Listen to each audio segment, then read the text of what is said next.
ചില നമ്മൾക്ക് വേണ്ട ചില രാസവസ്തുക്കൾ B12 എന്നൊക്കെ കേട്ടിട്ടുണ്ടാവും. വിറ്റമിൻ B12 അത് മനുഷ്യനുണ്ടാക്കേണ്ട കഴിവില്ല, ഇവരുണ്ടാക്കി തരും. അവർ നല്ലോണം ഇരുന്നാൽ മനസ്സിലായോ? അപ്പോൾ അവർക്ക് എന്താ വേണ്ടത്? ആർക്കെങ്കിലും അറിയോ? അവരെന്താ കഴിക്കുന്നത്? നാര്, ഫൈബർ കേട്ടല്ലേ? നാര് എവിടെ നിന്ന് വരുന്നത്? നാര് പച്ചക്കറിയിൽ നിന്ന് വരുന്നത്. ഇതുകൊണ്ടാണ് പണ്ട് തൊട്ടേ നമുക്കറിയാം, അത് പഠനങ്ങളിൽ കൂടി തെളിയിച്ചിട്ടുള്ളതാണ്.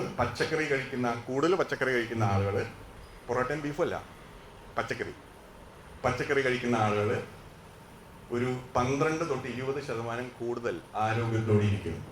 അത് എന്തുകൊണ്ടാണെന്നുള്ളത് ഇപ്പം ഈ മൈക്രോബയോം, ഡോക്ടർ ചക്രവാണിയെ പോലുള്ള ആളുകൾ ലോകം മുഴുവൻ റിസർച്ച് നടത്തുന്നുണ്ട്. അങ്ങനെയാണ് നമുക്കിപ്പോൾ മനസ്സിലായത് ഇത് മൈക്രോബയോം ആയിട്ടുള്ള ബന്ധമാണ്. മനസ്സിലായി? അവർക്ക് നമ്മൾ ഭക്ഷണം ഇട്ട് കൊടുത്തില്ലെങ്കിൽ അവർ നമ്മുടെ കുടലിലെ ഭിത്തികളൊക്കെ കാർന്നുകൊണ്ട് തിന്നും. മനസ്സിലായി? ഇത് കാർന്ന് തിന്നു കഴിഞ്ഞാൽ നമ്മുടെ ഭക്ഷണത്തിലും വെള്ളത്തിലുള്ള പല വിഷങ്ങളും ഉള്ളിലേക്ക് പെട്ടെന്ന് ഓടിക്കയറും. അപ്പോഴാണ് ഈ thyroid, polycystic ovary, Alzheimer dementia, fatty liver, അങ്ങനത്തെ പല അസുഖങ്ങളും തുടങ്ങുന്നത്.